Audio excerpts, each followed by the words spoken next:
నమస్కారం. ఆర్వీఆర్ టీవీకి స్వాగతం. జాతకం బాగుంటే అన్ని పనులు సక్రమంగా అవుతాయి. అదే జాతకంలో ఏదైనా దోషం ఉంటే ఏ పని చేయాలన్నా కూడా అది ముందుకు అసలు సాగదు. అయితే ఇటీవల కాలంలో అసలు జ్యోతిష్యం అనేది పక్కా బిజినెస్గా మారిపోయింది. శాస్త్రం గురించి పక్కన పెడితే సబ్జెక్టు రాని వాళ్ళు కూడా జ్యోతిష్యం గురించి మాట్లాడుతున్నారు, జాతకాలు విశ్లేషిస్తున్నారు. దీనివల్ల సమాజంపై ఎక్కువ ప్రభావం చూపిస్తోంది. ఇక చాలామంది ఎలాంటి జ్యోతిష్యాలను నమ్మాలి, నిజమైన జాతక విశ్లేషణ ఏంటి అని తెలుసుకోవాల్సిన అవసరం ఎంతో ఉంది.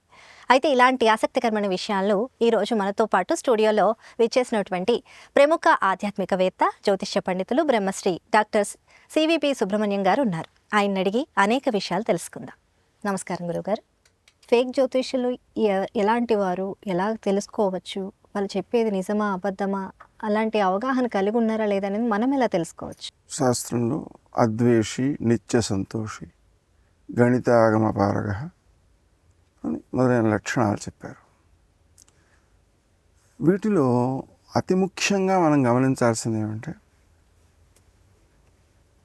మన యొక్క జాతకం చూడకుండా ఎవరైతే మాట్లాడుతున్నారో వాళ్ళు చెప్పేటువంటిది సుమారుగా జాతకం కాదు కాబట్టి సామాన్యంగా చెప్పే విషయం అవుతుంది. అంటే మనకు మాత్రమే వర్తించేది కాదు. ఇది మొదటి నిర్ణయం.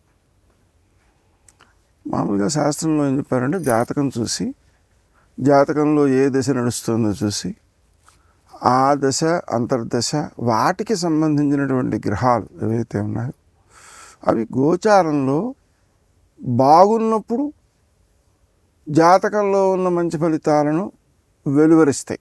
అవునండి. అలాగే గోచారంలో బాగుండనప్పుడు జాతకంలో అదే దశ నడుస్తుంటే ఆ గ్రహాలు దోష ఫలితాలని వెలువరిస్తాయి. అంటే ఏ వ్యక్తికైనా సరే జాతకంలో ఉన్న గ్రహము పూర్తి మంచిది కానీ పూర్తి చెడ్డది కానీ ఉండదు. ఈ మధ్యకాలంలో ఈ టెక్నాలజీ పెరిగిన తర్వాత మనం చెప్పినది నిజంగా, ఇంత క్రితం జ్యోతిష్కులు ఎలా ఉండేవారంటే, మనం చెప్పినది ఫలిస్తే ఆ ఫలించడం వలన వాళ్ళు మళ్ళీ మన దగ్గరికి వస్తారు అనే భావంతో ఉండేవారు. ఇప్పుడు ఈ టెక్నాలజీ పెరిగిన తర్వాత ఎవరూ దగ్గరికి రావక్కర్లేకుండానే నా యొక్క విషయాన్ని, నేను చెప్పే విషయాన్ని 100 మంది, 1000 మంది, 10,000 మంది చూస్తే చాలు, నాకు కావాల్సిన డబ్బులు నాకు వచ్చేస్తాయి అన్న భావనతో అత్యద్భుతంగా, అత్యాశ్చర్యంగా, అతి భయంకరంగా హెడ్డింగ్లు పెడుతున్నారు వాటి. అంటే ఇవాళ తారీఖు 29, 30, 2వ తారీఖున మహా అద్భుతమైనటువంటి ఒక వ్యక్తితో మీకు పరిచయం అవుతుంది. దాంట్లో మీకు చాలా అభివృద్ధి కలుగుతుంది అను, లేకపోతే చాలా ప్రమాదాలను ఎదుర్కొంటున్నారు అను చెప్పేవాళ్ళు పెరిగారు. ఒకటి. రెండోది, 2026 చాలా భయంకరమైనటువంటిది, ఉపద్రవాలు వచ్చేస్తాయని చెబుతున్నారు.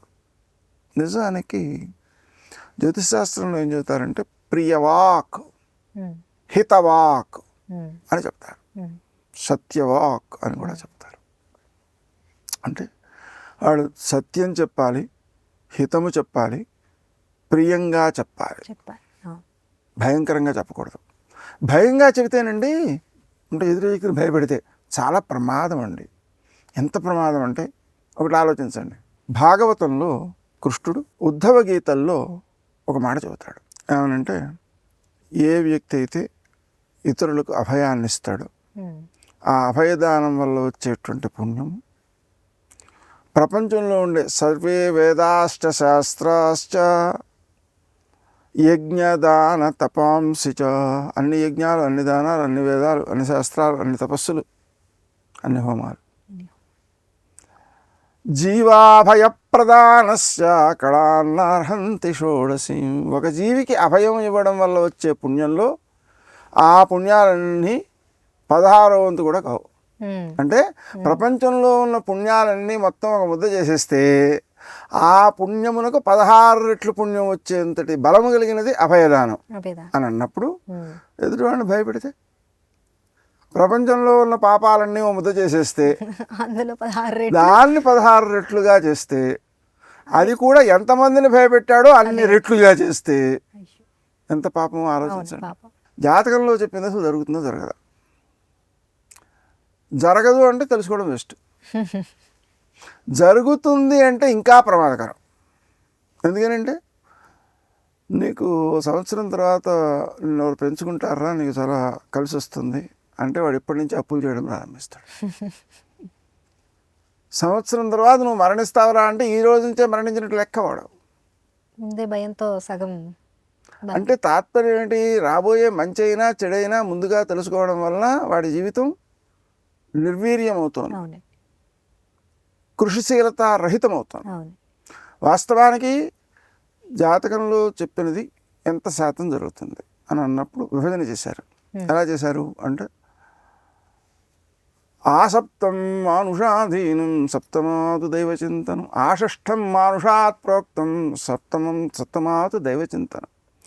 అంటే 10 భాగాలలో 6 భాగాలు వ్యక్తి యొక్క కృషిశీలతపై ఆధారపడి ఉంటుంది, 4 భాగాలు జాతక ఫలితము అన్నారు. అంటే దాని అర్థం ఏంటి? ప్రతి వ్యక్తిలోనూ జాతకం ద్వారా వచ్చేది 40% అయితే కృషిశీలత ద్వారా వచ్చేది 60%. అటువంటిప్పుడు కృషి ఫలించాలి కదా. అయితే మళ్ళీ కృషి 2 రకాలు. ఒక 30% అనుకోండి, అది లౌకికమైన కృషి. ఓ 30% ఆధ్యాత్మికమైన కృషి. ఆధ్యాత్మికమైన కృషి చేస్తున్నాను, నేను పూజలు చేస్తున్నాను, జపాలు చేస్తున్నాను, నాకు ఫలించాలి అంటే ఏదో అదే గాల్లో దీపం పెట్టి దేవుడాన్ని మహిమ. అదే నేను కృషి చేసేస్తున్నాను, కష్టపడిపోతున్నానంటే కష్టపడిపోతున్న వాళ్ళందరికీ సమానంగా ఫలితం రావట్లేదు.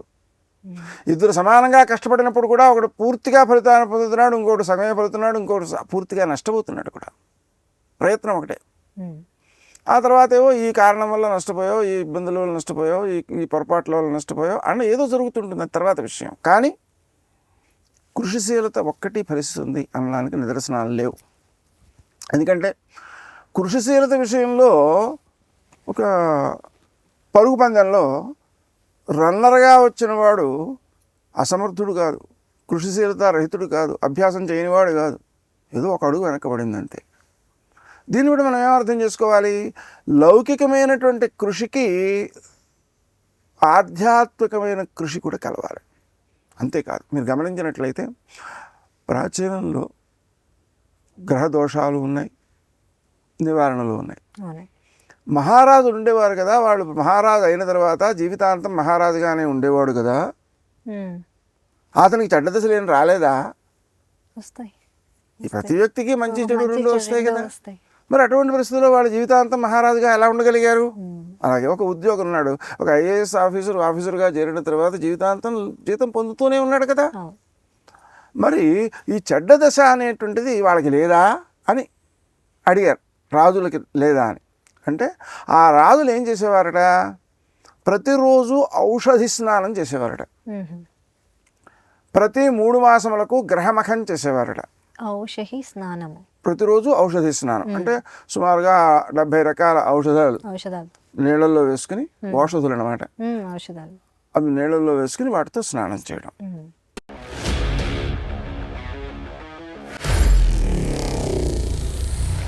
Honor Signatus, the biggest gated community in the heart of the city.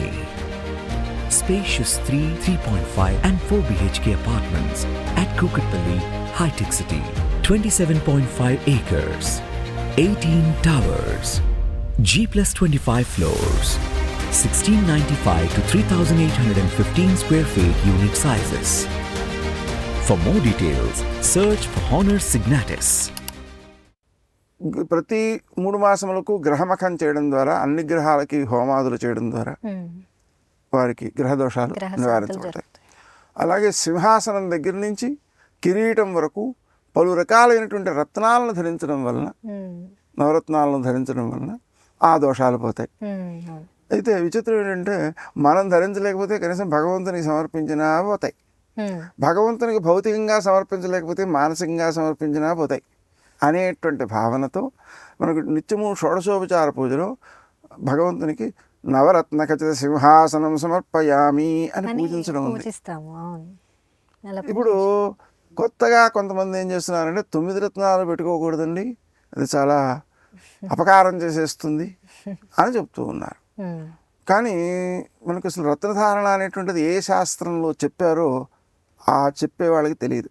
ఉమ్, ఎక్కడ ఉంది ఈ విషయం ఉమ్, అంటే ముహూర్త చింతామణిలో ఉంది. ఎక్కడ ఉంది అక్కడ అంటే అది గోచార ప్రకరణంలో ఉంది. యామని ఉంది అంటే గ్రహాణాన్ దోషోపశాంతే నవరత్న సముదాయ ధారణం అంటాడు. అంటే గ్రహముల యొక్క దోషాలను నివారించడం కోసం, తుష్టి సంపాదనాయ, వాటికి పుష్టిని సంపాదించడం కోసం, వాటికి ఆనందాన్ని కలిగించడం కోసం నవరత్న సముదాయ ధారణం 9 కలిపి ధరించమన్నాడు. అందుకనే మనకు పూజలో నవరత్న సింహాసనం అనేది కనిపిస్తోంది. రాజులు నవరత్న సింహాసనాలు వేసుకున్నారు, అవును. కనిపిస్తున్నాయి కనిపిస్తున్నాయి. స్పష్టంగా. అవును. మరి అటువంటిప్పుడు నవరత్నాలు ధరించకూడదు అని చెప్పడానికి వీళ్ళకి ప్రమాణం ఏముంది అంటే నోటికి వచ్చిన మాటలు చెబుతున్నారు అని అర్థం. అదే. అందువలన ప్రమాణం వాళ్ళకి ఏ విషయం ఎవరు చెప్పినా దీనికి ప్రమాణం ఏమిటి అని ప్రశ్నించేటువంటి ధోరణి కావాలి. కావాలి ఖచ్చితంగా. అది ఉన్నట్లయితే చాలా మంచిది. లోకంలో కాలసర్పయోగం అనేది చాలా ప్రాచుర్యంగా చాలామంది చెప్తున్నారు. ఉమ్, కాలసర్పయోగం అనేటువంటిది శాస్త్రంలో లేనే లేదు. ఉమ్, మనకు జ్యోతిష గ్రంథాల్లో కనిపించదు. ఉమ్, పంచాంగ రచనా గ్రంథాలలో దేశగోచారానికి సంబంధించి కాలసర్పయోగం కనిపిస్తుంది. ఎవరైనా కానీ మొదట వ్యక్తికి కాలసర్పయోగం ఉండదు. వ్యక్తిగత జాతకం చూసుకుంటే వ్యక్తిగత జాతకంలో ఉండదు. కాలసర్ప దానికి ప్రమాణం లేదు. లేదు. వరాహమిరుడు కూడా చెప్పలేదు, ఓకే. పరాశరుడు చెప్పలేదు. ఉమ్, ఈ శ్లోకం ఎక్కడ ఉంది అంటే దేశగోచారంలో ఉంది. ఉమ్, దేశగోచారంలో ఉన్నప్పుడు ఏమవుతుంది అంటే గ్రహాలన్నీ కూడా ఒక శాఖలకి చేరిపోతాయి, ఒక పక్కకి చేరిపోతాయి. అలా చేరిపోయినప్పుడు 12 రాసుల వారిలో 6 రాసులు కొంచెం గ్రహశూన్యంగా ఉంటాయి. ఉమ్, అగ్రహాత్ సగ్రహో జ్యాయాన్ అంటే గ్రహము లేని రాశి కంటే గ్రహముల రాశి బలమైనది. మీకు 12 రాసులు అనేటువంటివి 12 రకాల జీవన వృత్తులకు సంకేతాలు. ఉమ్, ఉదాహరణకి మేషం అంటే సైన్యాధ్యక్షుడు, వృషభం అంటే కాంట్రాక్టర్, మిథునము అంటే వైద్యుడు, కర్కాటకం అంటే రాణి, సింహం అంటే రాజు, తుల. కన్య అంటే వ్యాపారస్తుడు, తుల అంటే జడ్జి గారు, ఉమ్, వృశ్చికం అంటే గూఢచారి, ఉమ్, ధనుస్సు అంటే న్యాయముగా మాట్లాడేటువంటి మంచిని చెప్పేటువంటి గురువు లేదా ఆధ్యాత్మిక గురువు, లేదా మనకు లక్ష్యాన్ని సాధించడానికి తగిన మంత్రశాస్త్ర గురువు. మంత్రశాస్త్రం. మకరం అంటే పట్టుదల గల సైనికుడు, కుంభం అంటే బద్ధకస్తుడైన సేవకుడు, మీనం అంటే కవి. మీనం కవి అంటే 12 రకాల వృత్తులు. వృత్తులు. 12 రకాల వృత్తులు అంటే అర్థం ఏమిటి? ఆయా రాసులలో ఆయా లగ్నాలలో జన్మించినటువంటి వారు ఆయా వృత్తులలో ఉంటే రాణిస్తారు, సమాజానికి మేలు చేయగలుగుతారు అనేది సంకేతం. సంకేతం.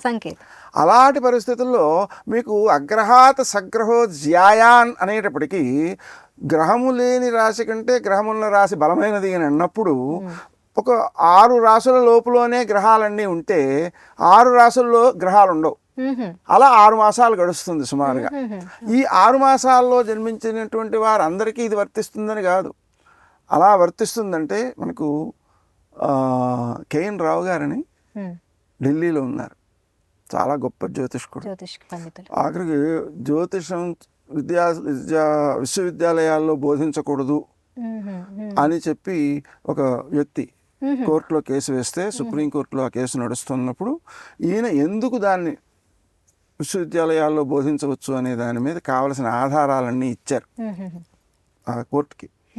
అప్పుడు బోధించవచ్చు అని చెప్పి తీర్పు కూడా వచ్చింది. గొప్పవాడు ఆయన. ఆయన ఈ కాలసర్పయోగం మీద ఒక పుస్తకం రాశారు. ఎవరెవరికి కాలసర్పయోగం ఉంది వాళ్ళకి అది ఏ విధంగా దోషం చేయకుండా ఉంది అనే దాని మీద. అది తెలుసుకుంటేనే మనకి అందుకని ఇది ప్రమాణం కాదు అని తేల్చేశారు. ఆ విషయాలన్నీ మర్చిపోయి ఇందాక మనం అనుకున్నట్టుగా ఎదుటి వాళ్ళని భయపెట్టడం కోసం దీన్ని ఉపయోగిస్తే ఏ రకమైనగా న్యాయం జరుగుతుంది శాస్త్రానికి? ఇక కాలసర్పయోగం ఉంది అని అది 14 రకాలుగా ఉంది అని పుస్తకాలు రాసేసిన వాళ్ళు చాలామంది ఉన్నారు. నిజానికి లేని అసత్యాన్ని ఉంది అని చెబితే ఎంత భయంకరమైన విషయం అది, ఎంత పాపాన్ని కలుగజేస్తుంది, ఆలోచించట్లేదే. కాబట్టి మనకు వర్తమాన కాలంలో భయపెట్టేటువంటి విషయాలన్నిటినీ చూడడం మానేయాలి. అద్భుతము నీకేదో కలిసి వచ్చేస్తోంది అనే చెప్పేటువంటి వీడియోలన్నిటినీ పక్కన పెట్టేయాలి, చూడకూడదు వాటి. ఎందుకని ప్రయోజనం లేదు వాటి వల్ల. మనకు తెలుసుకోవలసిన అవసరం ఉంటే జాతకం చూసుకోవాలి.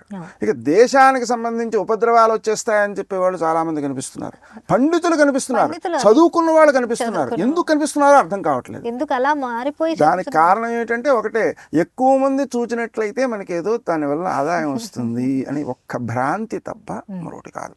ఇలా భయపెట్టి ఆదాయం పొందినా అది వాళ్ళని కూడా చాలా భయపెడుతుంది, 16 రెట్లు పాపాన్ని మూటగట్టు, చాలా ఇబ్బందిని కలిగిస్తుంది. ఆ విషయం గ్రహించట్లేదు, పండితులు గ్రహించట్లేదు. అది చాలా శోచనీయం. అందుకని దేశోపద్రవాలు అనేటువంటి విషయాలను బహిరంగంగా మనం టీవీల్లో చెప్పడం, ఛానల్స్లో చెప్పడం, యూట్యూబుల్లో చెప్పడం అంత మహాపాపం ఇంకొకటి లేదు. చాలా పాపం అది. ఇక దేశోపద్రవ శాంతి అనేది ఒకటి ఉంది. అదేమిటి అంటే, మనకు పండగలు పరమార్థాలు అని తిరుపతి వాళ్ళు ప్రచురించారు. దాంట్లో ఉగాది నాడు ఈ ఉపద్రవ శాంతి, సర్వోపద్రవ శాంతి చేయాలని ఉంటుంది. ఎందుకంటే పంచాంగంలో ఎన్నో దోషాలు కనిపిస్తాయి ఇది రాబోయే కాలంలో. ఆ దోషాలు ప్రజలను ఇబ్బంది పెట్టకుండా ఉండడం కోసం సర్వోపద్రవ శాంతి చేయాలి అని ఉంది. అది చేతనైన వాళ్ళు చేయొచ్చు, తాము లోకంలో మేలు కలగడం కోసం చేయవచ్చు. అంతే తప్ప లోకాన్ని భయపెట్టినందువల్ల మాత్రం చాలా ప్రమాదం, చాలా చాలా బాధపడుతుంది. అందుకని జ్యోతిష్కులలో అతి ముఖ్యంగా ఈ ప్రపంచ భవిష్యత్తులో నష్టాలు కలుగుతాయి, దేశాలకు నష్టాలు కలుగుతాయి, లేకపోతే యుద్ధాలు జరుగుతాయి, ఇటువంటివన్నీ ముందుగా చెప్పాల్సిన అవసరం లేదు. మనకు చేతనైతే, మనకు తెలిస్తే మనము శాంతులు చేయాలి. ఆ శాంతులు దేశోపద్రవ శాంతులు చేయవచ్చు, రుద్రయాగాలు చేయవచ్చు, చండీయాగాలు చేయవచ్చు, పారాయణలు చేయవచ్చు. ఆఖరికి రామచంద్రునికి సంబంధించినటువంటి పట్టాభిషేక ఘట్టాన్ని ప్రతిరోజు విన్నట్లయితే రామరాజ్యం సంభవిస్తుంది. దోషం ఒకటే చెప్పి ఉపద్రవాలు ఒకటే వర్ణించి చెబితే జ్యోతిష్కుడు కాడు వాడు, అతని మాట వినక్కర్లేదు. వాటిని అసలు ఓపెన్ చేయకపోవడమే మంచిది. అందుకని ఈ రకంగా నివారణ చర్యలు అనేటువంటివి స్వయంగా తాము ఆచరిస్తూ ఉంటే, ఇతరులు సహాయం చేసినట్లయితే అవి సత్ఫలితాన్ని ఇస్తాయి. మరికొందరు ఉన్నారు, వాళ్ళు ఏంటి, మా అబ్బాయి అండి అదే వాళ్ళు జాతకం తీసుకొస్తారు, బాగాలేదంటాం, ఏదో జపం చేసుకోవాలి పిల్లాడంటే, ఆ పిల్లలు ఇక్కడ జపం ఎక్కడ చేస్తారండి, మేము చేస్తానండి. వీళ్ళు అన్నం తింటే వాడికి కడుపు నిండుతుందా? ఎవరికి వాళ్ళు చెయ్యాలి. ఎందుకోసం అంటే, ఒక జరిగిన ఘటన ఇది, పేపర్లో కూడా వచ్చింది. ఒక అమ్మాయి ఒక వ్యక్తి యొక్క ప్రేమించి పెళ్లి చేసుకుంది. అది ఇతర మతస్థుడిని, జిహాదీ. పెళ్లి చేసుకున్న తర్వాత 6 మాసాలకి దొరికింది. వీళ్ళు రిపోర్ట్లు ఇస్తే దొరికింది. పోలీసులు అమ్మాయితో అన్నారు, అమ్మ తల్లిదండ్రులు చాలా బాధపడుతున్నారు, నువ్వు ఇంటికి వస్తే బాగుంటుంది అన్నారు. అంటే ఆమెంది, 18 సంవత్సరాలు వచ్చే వరకు, 18 సంవత్సరాలు నిండే వరకు నాకు హిందూ ధర్మాన్ని గురించి ఒక అక్షరం కూడా మా తల్లిదండ్రులు నేర్పలేదు. ఈ ఉన్న 6 మాసాల్లోనూ, పెళ్ళైన తర్వాత 6 మాసాల్లోనూ నాకు 5 సార్లు ప్రార్థన చేయడం నేర్పాడు, అలాగనే ఖురాన్ చదవడం నేర్పాడు, దాన్ని అర్థం చేసుకోవడం, ఆచరించడం నేర్పాడు. నేను ఎందుకు రావాలి అని అడిగింది. ఈ ఒక్క ప్రశ్నతో తల్లిదండ్రులు శిరస్సును ఎక్కడ పెట్టుకోవాలో ఆలోచించాలి. అంటే మన పిల్లలు జపం చెయ్యరు అని మనం చెబుతున్నాము అంటే వాళ్ళకి ఎంత అన్యాయం చేస్తున్నాం. మనం శాశ్వతమా? ఇవాళ కాకపోతే రేపు పోతాం. మనం పోయిన తర్వాత వాళ్ళ గతి ఏమిటి? వాళ్ళకి పుణ్యం చేసుకోవాలి, జపం చేసుకోవాలి, ధర్మాన్ని ఆచరించాలి అనే విషయం ఎవరు నేర్పుతారు? మన ధర్మాన్ని మనం పాటించకుండా, మన పిల్లలకి జపం చేయడం నేర్పకుండా, భగవంతుని స్మరించడం నేర్పకుండా, వాళ్ళ కష్టాల నుంచి బయటపడేటువంటి అవకాశం వాళ్ళకి కల్పించకుండా వాళ్ళని తయారు చేయడం అనేటువంటిది వాళ్ళకి మనం చేసే ద్రోహం, మంచి పని కాదు అది. కాబట్టి వాళ్ళకి నేర్పాలి. భయాన్ని కలిగించేటువంటి వాడు జ్యోతిష్కుడు కాడు. వ్యక్తిగత జాతకాల్లో కానీ, లేకపోతే దేశ జాతకాల్లో కానీ, అలాగనే అతిగా ఆశ పెట్టేవాడు కూడా జ్యోతిష్కుడు కాడు.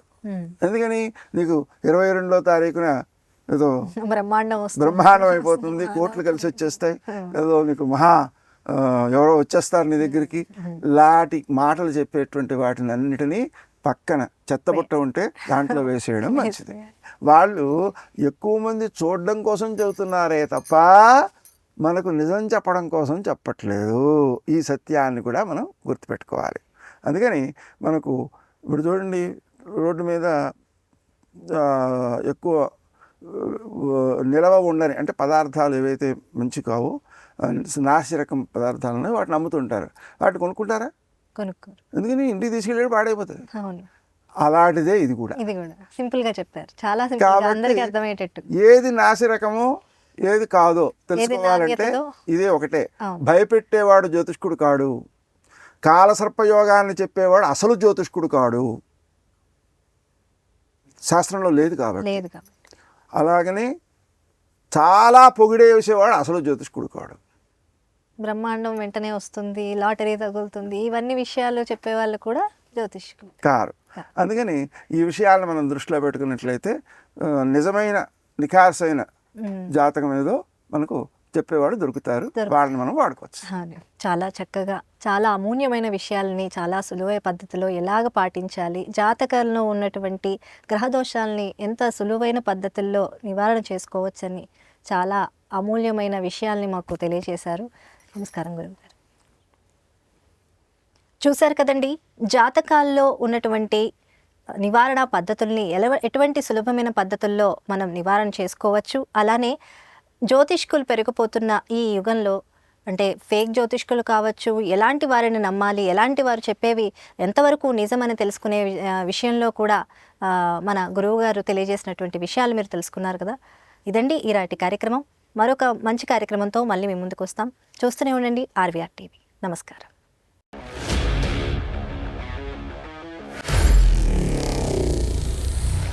Honor Signatus, the biggest gated community in the heart of the city. Spacious 3, 3.5 and 4 BHK apartments at Kukatpalli, High-Tech City. 27.5 acres, 18 towers, G+25 floors, 1695 to 3815 square feet unit sizes. For more details, search for Honor Signatus.